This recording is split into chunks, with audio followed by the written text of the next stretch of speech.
Karibu kwenye Matumaini, kipindi cha mafundisho ya Biblia kinachokuletea tumaini kwa maisha ya kila siku. Hujambo mpenzi mtazamaji, na karibu sana katika kipindi hiki cha Matumaini.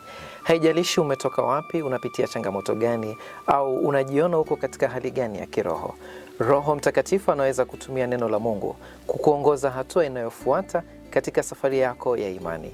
Mie nafahamika kama Steve Amiri, nikiwa na mwenzangu. Nami jina langu ni Robert Ochieng. Maombi yetu ni kwamba katika kipindi hiki kitakujenga, kitakutia moyo na kukusaidia kukua katika kumfanana Kristo kila siku. Leo tunaangazia Wakolosai mlango wa 2 mstari wa 1 hadi wa 7 chini ya mada hazina ya Mungu. Mpenzi mtazamaji, kipindi hiki kinaletwa kwako na shirika la Heralds of Hope pamoja na Trans World Radio.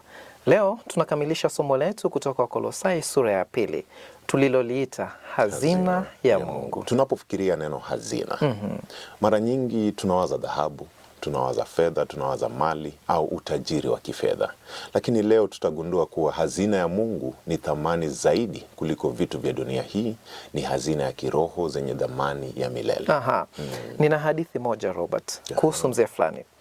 Sasa kulikuwa na mzee mmoja alikuwa akitafuta dhahabu katika kingo za mto nchini Afrika Kusini kwa miaka mingi sana, na mara kwa mara alipata chembe kidogo za dhahabu. Hazikutosha kumtajirisha, lakini zilitosha kumfanya aendelee kuamini kuwa kila siku na siku moja angepata utajiri mkubwa sana. Mzee huyu, sehemu aliyokuwa akichimba ilikuwa mpya kwake. Naam. Na kulikuwa na dalili nyingi zaidi ya uwepo wa dhahabu. Alijaa matumaini, lakini siku zilivyopita alichoka na kuvunjika moyo. Kisha siku moja kabla ya kuondoka eneo hilo, aliona kokoto za ajabu. Zilikuwa nzuri kwa mwonekano na hakujua zilikuwa nini, lakini alizipenda. Akachukua kama 12 na kuziweka mfukoni. Mzee huyu Amiri alipofika nyumbani, aliziweka ndani ya kopo maalum iliyokuwa na vitu vya dhamani vya kihisia, yani barua za mwanawe, picha ya mke wake aliyefariki, na hata kola ya mbwa wake wa zamani zilikuwa kwenye lile kopo. Sasa miaka 10 baadaye, mzee huyu alifariki akiwa maskini, akiamini hakuwahi kupata hazina aliyokuwa akitafuta. Lakini maafisa walipogundua lile kopo walishangaa. Zile kokoto zilikuwa almasi ambazo hazijakatwa. Zilikuwa na thamani kubwa sana. Alikuwa tajiri na hakujua. Alikuwa na hazina mikononi mwake, lakini hakuitambua. Sasa Robert, mara nyingi nasi huwa hivyo. Tunayo hazina katika Kristo, lakini hatuijui na hatuithamini. Unajua, katika Wakolosai 2:1 Mtume Paulo anasema hivi: ana mapambano makubwa kwa ajili ya waumini. Maneno anayoyatumia yanaonyesha jitihada, maumivu na kujitoa. Haya ni maneno yanayofanana na uwanja wa mashindano makali. Ni kama mtu anayepambana kwa nguvu zote. Hii inaonyesha kina cha upendo wake kwa watu ambao baadhi yao hakuwahi hata kuwaona uso kwa uso. Upendo huu si wa kawaida. Unaitwa upendo wa agape. Naam, upendo wa kujitoa, wa kujali hali ya kiroho ya wengine kuliko maslahi ya binafsi. Yesu alionyesha upendo huu aliposema, Baba, wasamehe kwa maana hawajui watendalo.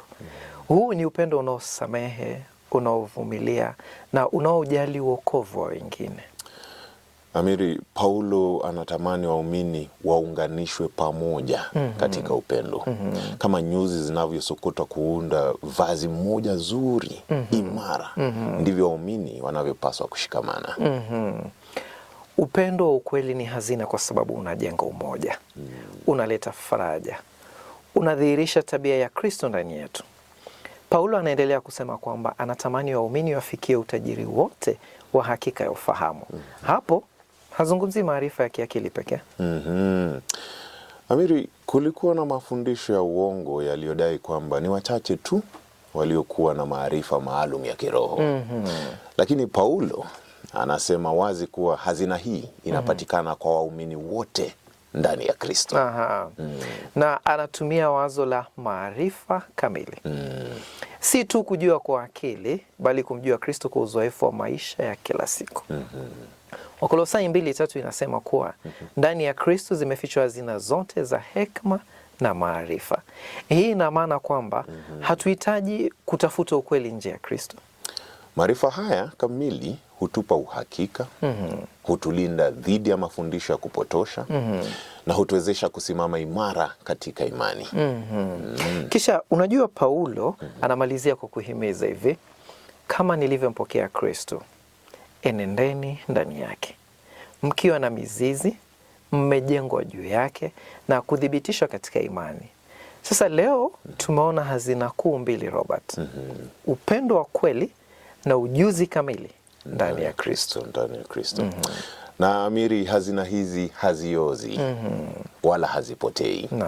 Ni hazina za milele zinazobadilisha maisha yetu na mahusiano yetu kamili.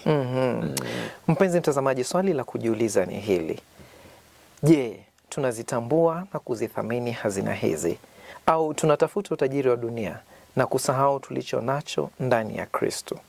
Yesu alisema, palipo hazina yako ndipo moyo wako utakapokuwa.